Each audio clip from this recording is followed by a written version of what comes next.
এই কক্সবাজার এটা এখন পর্যন্ত কেন হংকং হতে পারলো না? কেন এটা সাংহাই তো পারলো না? কেন এটা সিঙ্গাপুর হতে পারলো না? পারলো না অসৎ দুর্নীতিবাজ লোকেরা ব্যাংক ডাকাতদের কারণে।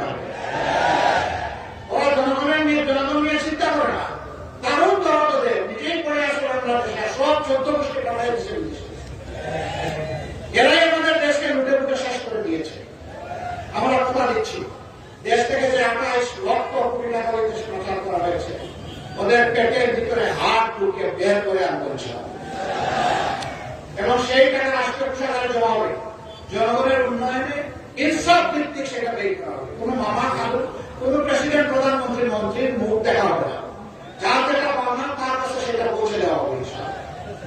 কক্সবাজার এটা অপার সম্ভাবনার একটা পর্যটন এরিয়া, কিন্তু না, সেভাবে বিকশিত করা যায়নি। এখানে অনেক অনিরাপত্তা আছে, সোশ্যাল ক্রাইম আছে।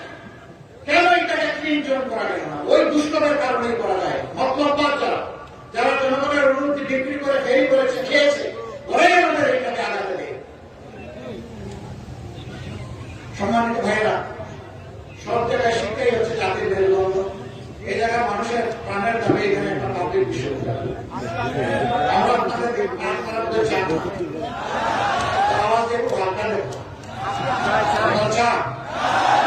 যদি চান দোয়া করেন, শুধু বিশ্ববিদ্যালয়ের মানে দোকান খোলা, সার্টিফিকেট তৈরির ফ্যাক্টরি না। আমরা সেই শিক্ষা ব্যবস্থা গড়ে তুলতে চাই যে শিক্ষা মানুষকে মানুষ বানাবে, আবার একই সাথে দেশ পড়ার কারিগর বানাবে। আমরা কোন একাডেমিক জাস্ট থিওরিটিক্যাল এডুকেশনে বিশ্বাসী নই। আমরা মরাল এবং প্রফেশনাল এডুকেশন আমাদের সন্তানদের হাতে তুলে ধরেছি। কোন গরিবের সন্তান ওই শিক্ষা থেকে বাদ পড়বে না, ওই শিশুর দায়িত্ব সরকারের।